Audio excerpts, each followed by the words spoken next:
মা বাচ্চারা মরে যাচ্ছে মা। এখান থেকে প্রায় সময় অনেক বিমান আসে যায়, অনেক প্রশিক্ষণ বিমান অনেক আসে যায়, কানে অনেক শব্দ হয়। তো কালকে যখন এখানে জিনিসটা আসছিল, এত জোরে সাউন্ড, আপনারা জাস্ট কল্পনা করতে পারবেন না, মানুষের কানের পর্দা ফেটে যাচ্ছিল। জিনিসটা আমি জাস্ট 5 সেকেন্ডের মধ্যে দেখি এখানে এসে পড়ছে। আমি জাস্ট বুঝতেছিলাম না যে আমার কলেজটা হচ্ছে কি। হঠাৎ করে দেখি বাচ্চাদের কলেজটা ফেটে, আগুন ফেটে এই উপরে উঠে আসছে। আমি বলতেছি এখানে তো অনেক বাচ্চারা আছে, আমি দৌড় দিয়ে এখানে আসতেছিলাম আর আমার মাকে বলতেছিলাম, মা বাচ্চারা মরে যাচ্ছে মা। আমি এখানে এসে দেখি কিছু কিছু বাচ্চার পাটা ছড়ায় আছে, কিছু কিছু বাচ্চা মোরা দেহ ছড়ায় আছে অর্ধেক। আপনারা কি তাদের বাঁচায় আনতে পারবেন? তারা কি আর জীবনে তাদের মা বাবার কোলে আসতে পারবে? আপনারা বলেন। আমাদের একটা সময় ছুটি হয়, মনে করেন 12:40 বা 50-এর দিকে এখানে হয়তো এই ধ্বংসটা হয়েছে। তো আমি যখন সামনের দিকে আসি, অনেক বাচ্চাদের মরদেহ আমি সবসময় ফোনে দেখছি, খবরে দেখছি।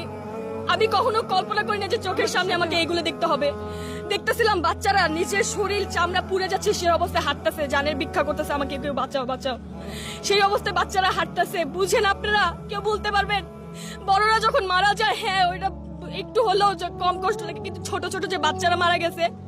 কিন্তু আপনারাও জানেন যে বিমান যে ধ্বংস হয়েছে তার ভিতরে কত ধরনের ইঞ্জিন থাকে, কত কেমিক্যাল বা অনেক পুরাতন, প্লাস কত ধরনের ইঞ্জিন বা কত কিছু থাকে, আপনারাও জানেন, তাই না? তো এটা তো স্বাভাবিক কোনো আগুন ছিল না। এটা যে ধ্বংস হয়েছে এখানে পড়ছে, এটা স্বাভাবিক ছিল না। এইটা চারদিকে ছড়ে পড়ছে। সেই মুহূর্তে স্টুডেন্টদের ছুটি ছিল, তারা বাসা যাচ্ছিল। এই যে আমাদের যে রাস্তাটা দেখতে পাচ্ছেন, এখানে স্টুডেন্টরা তারা প্রায় হেঁটে হেঁটে যাচ্ছে। কে বা বুঝতে পারছিল জিনিসটা কি আস্তে আস্তে হয়েছিল?